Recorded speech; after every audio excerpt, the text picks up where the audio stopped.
وہ رویا میں نے بتائی تھی آپ کو پہلے کہ نہیں، یا اس میں درس میں یا خطبے میں کبھی نہیں؟ کبھی نہیں تو پھر ضروری ہے بتانے والی، وہ تو ایک امانت ہے۔ ایسی عجیب رویا جو اکثر جو رویا خدا تعالیٰ کی طرف سے آتی ہیں وہ وہم و گمان میں ویسے آ ہی نہیں سکتی۔ میں نے دیکھا کہ میں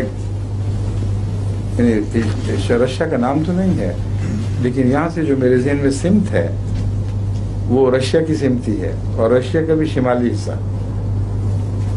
وہاں ایک بہت بلند پہاڑ ہے، میں وہاں کھڑا ہوں، اور وہ جو ماہرین ہیں زمین کی ساخت کے، جیولوجسٹ، کیسے بنی، آئس ایجز کیسی آئیں، کیسے پگھلیں، ان میں کوئی ایک چوٹی کا ماہر ہے جو مجھ سے سبق لینے کے لیے وہاں میرے ساتھ کھڑا ہے، اور مجھے کہتا ہے کہ مجھ سے پوچھنا چاہتا ہے کہ آئس ایج کس طرح تبدیل ہوتی ہے اور کس طرح اس کے بعد پھر دوسری عمر آیا کرتی، دوسرا زمانہ آیا کرتا ہے۔ تو وہاں سب برفیں جمی ہوئی ہیں اور سڑکیں سی بنی ہوئی ہیں اور نالیاں بھی سب جمی ہوئی ہیں۔ وہ چوٹی ہے لیکن پھیلی ہوئی چوٹی، جس پہ سطح مرتفع جیسا ہوتی ہے، اس کو میں ساتھ لے کے چلاتا ہوں۔ دیکھو یہ سب برف جمی ہوئی ہے نا، یہ ساری یہاں سے جاتے ہیں، یہ دیکھو یہ کنارہ، یہاں پہنچ کر یہ جو برف کا دباؤ ہے یہ پانی کو آخر برف کو پگھلا دے گا، اور یہاں سے پھر پانی بہنا شروع ہوگا، اور پھر تیزی کے ساتھ یہ عمل بڑھ جائے گا، اور ایک دفعہ جب شروع ہوا تو پھر یہ ساری برف پگھل کے تو پانیوں میں تبدیل ہو جائے گی اور ایج بدل جائے گی جو تم چاہتے ہو۔ اب مجھے تفصیل یاد نہیں رہی، اس وقت میں نے بتائی تھی جو بچوں کو، بیوی بھی تھیں اس وقت، اتنی واضح تھی، بڑی دلچسپ تفصیل، اگر لکھ لیتا تو اچھا رہتا۔ تو اس کو میں سب سمجھا کر کہتا ہوں کہ یوں برفیں پگھلا کرتی ہیں، یوں آئس ایج یعنی برف کا زمانہ نسبتاً گرم زمانوں میں تبدیل ہو جاتا ہے۔ تو وہ تعجب سے میری طرف دیکھتا ہے، کہتا ہے درست ہے یہ بات، اب مجھے سمجھ آئی ہے۔ حالانکہ جیولوجسٹ وہ ہے اور بات بڑی سادہ سی ہے، لیکن صاف پتہ چلتا ہے کہ وہ روحانی تبدیلی کی طرف اشارہ ہے، یعنی لوگ منجمد ہیں، کوئی ان میں گرمی نہیں ہے، کیسے ہوگی۔ اس کے بعد میں وہاں سے نیچے اترتا ہوں تو نیچے ہماری کار کھڑی ہے، اس میں سامان لدا ہوا ہے جیسے سفر کی تیاری ہو، اور بی وغیرہ بیٹھے ہوئے ہیں، مونا بھی اگلی سیٹ پہ ہے، پیچھے سامان بچے طوبہ وغیرہ سب پیچھے بھرے پڑے ہیں۔ تو میں یہ دیکھتا ہوں کہ وہ جو رشیا کے پہاڑ ہیں وہ برف پگھلنے کی بجائے، پہلے برف کا پگھلا ہوا نظارہ تھا نا، وہ چھوٹے پیمانے پر تھا، اب سارے پہاڑ بھرے ہو جاتے ہیں اور چوٹیوں سے ڈھلکنے لگتے ہیں، wave after wave after wave, جس طرح لہریں چلتی ہیں اس طرح پہاڑ اتر رہے ہیں نیچے، جیسے کسی نرم چیز کے ڈھیر کو زیادہ اونچا کر دیا جائے تو خود بخود ڈھلکنے لگتا ہے، اور وہ ایک سمت میں آ رہے ہیں، اور میں دور سے دیکھتا ہوں نظارہ تو ساری دنیا بھاگی جا رہی ہے، اس قدر پینک ہے، قیامت آئی پڑی ہے، اور دیکھتا اس سمت میں ہوں جس طرف یورپ کا باقی حصہ ہے، اور لوگ چھوڑ کے دوڑ رہے ہیں، اور لگتا ہے کہ اب یہ جو بھرتے ہوئے پہاڑ ہیں یہ ہر چیز کو اپنی لپیٹ میں لے لیں گے۔ اب اس وقت ہمارے ساتھی جو ہیں ان میں بھی مجھے تھوڑی سی گھبراہٹ ہوتی ہے کہ کیوں نہیں میں اب جلدی چل رہا۔ میں ان سے کہتا ہوں کہ مجھے کوئی فکر نہیں ہے، کیونکہ اللہ تعالیٰ نے وہ رستے بنائے ہوئے ہیں جن سے میں آرام سے نکل جاؤں گا، اس لیے کوئی گھبراہٹ نہیں۔ تو آرام سے بیٹھو، تیاری کرو، اور دروازے بند کر کے پھر ہم کار سٹارٹ کرنے لگتے ہیں تو بخواب ختم ہو گئی۔ اس سے میں یہ سمجھتا ہوں کہ وہ جو جنگ عظیم آئے گی آئندہ، اس میں کوئی دھماکہ رشیا کی طرف سے پہلے ہوگا، کوئی آغاز وہاں سے شروع ہوگا، اور پھر جس طرح پہاڑ بھرتے ہیں، مجھے بعد میں خیال آیا کہ یہ تو قرآن کریم میں جو یہ فرمایا ہے سورہ طٰہٰ میں، وَيَسْأَلُونَكَ عَنِ الْجِبَالِ قُلْ يَنْسِفُهَا رَبِّي نَسْفًا وَيَذَرُهَا قَاعًا صَفْصَفًا، تو یہ تو اس کی تعبیر ہے بالکل، اور وہ کھلا منظر ہے آئندہ قوموں کی ترقی اور ان کے تنزل کا، اور اسلام کے راستے میں جو حائل ہیں وہ پھر اسلام قبول کرنے کے لیے آمادہ ہوں گے جب وہ ان کے تکبر ٹوٹ جائیں گے. تو یہ رویا دراصل اسی کی تفسیر ہے، کس طرح پہاڑ بھرتے ہیں اور کس طرح وہ لیول ہونے لگتے ہیں. تو ہو سکتا ہے آغاز رشیا ہی کی طرف سے ہو کسی وجہ سے. ابھی تک تو دوستیاں ہیں لیکن ظاہری دوستیاں، حقیقی دوستی کوئی نہیں ہے.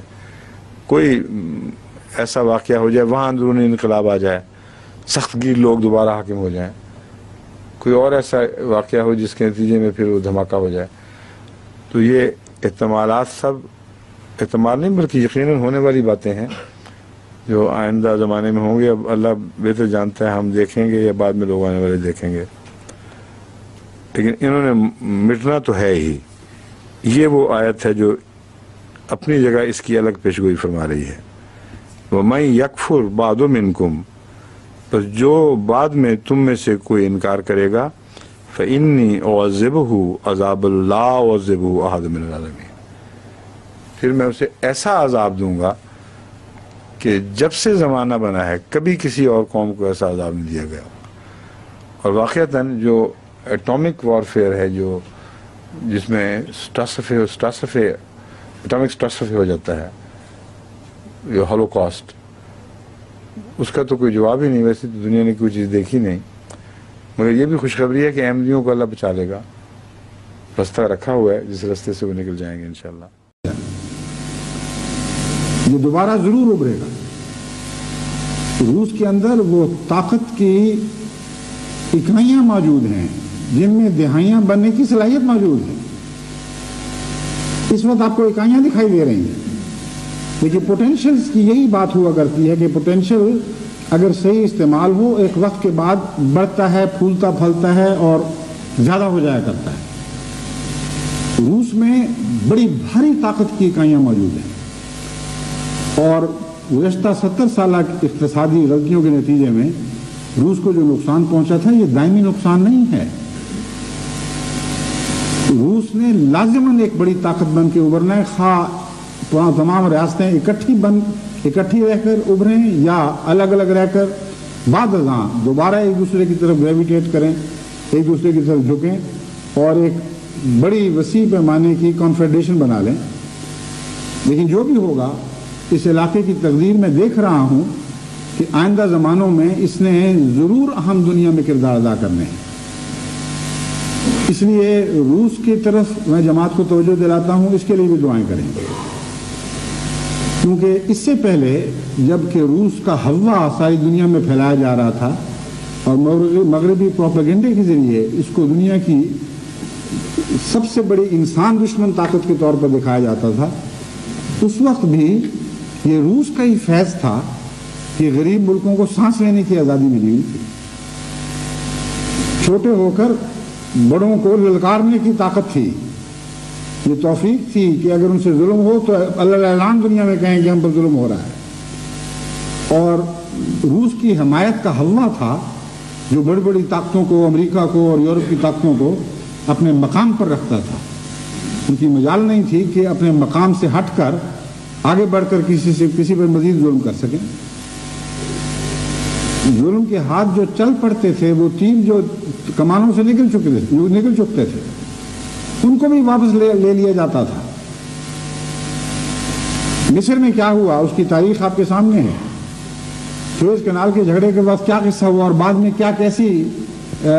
کیا کاروائیاں ہوئیں، ان کی تفصیل تو بتانے کا وقت نہیں. لیکن بہت سی دنیا کے مسلمان اس وقت یعنی عوام دنیا کے لوگ ایسے ہیں جن کو یاد ہوگا، اور جن کو یاد نہیں وہ ایک دوسرے سے پوچھ لیں.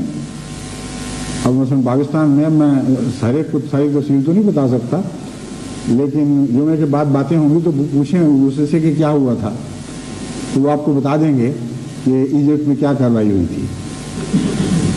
امریکہ جھک گیا، مغرب جھک گیا، مجبور ہو گئے، اور امریکہ جھکا روس سے، اور امریکہ نے خود جھک کر یورپ کو جھکایا اور اسرائیل کو جھکایا، اور وہ ظالمانہ کارروائی جو ایجپٹ کے خلاف کی گئی تھی اسے واپس لینے پر مجبور کر دیا. تو یہ واقعات کیوں ہوتے تھے؟ روس کا احسان تھا.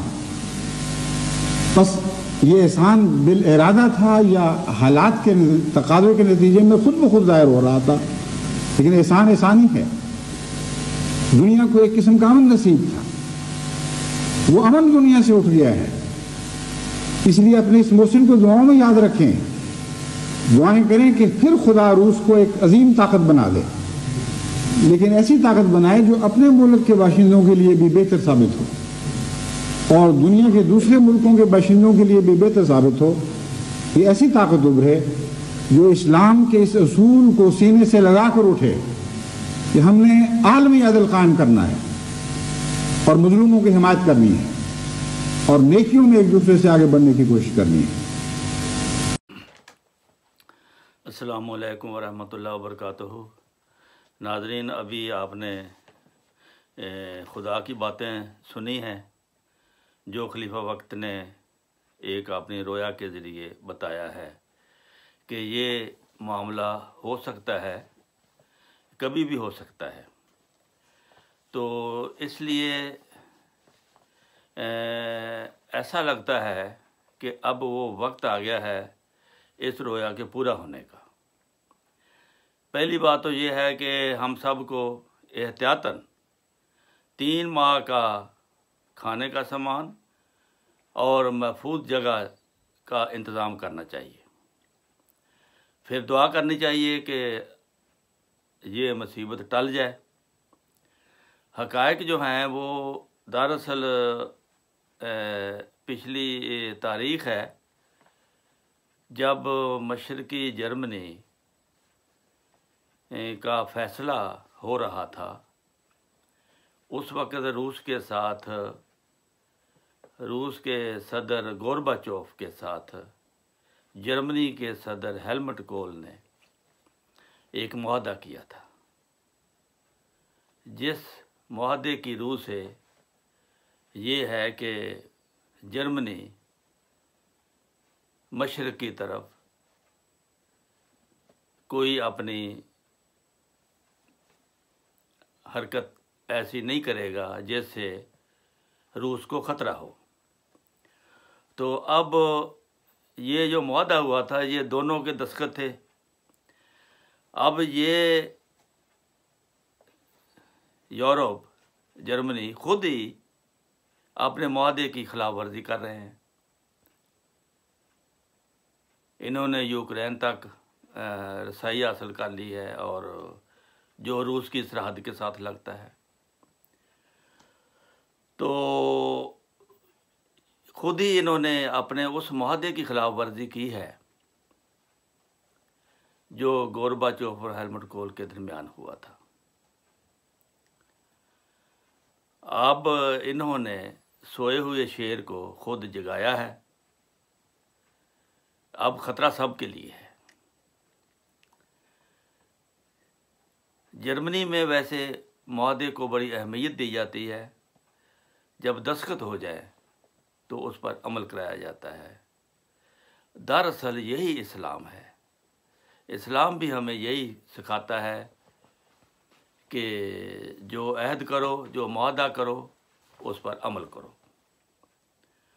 تو اس لیے یورپ کو بھی ہوش کے ناخن لینے چاہیے، امریکہ کو بھی.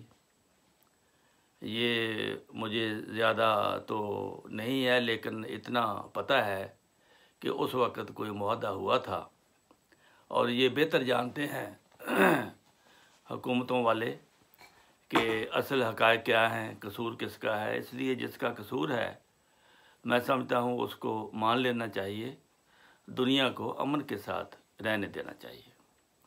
السلام علیکم ورحمۃ اللہ وبرکاتہ.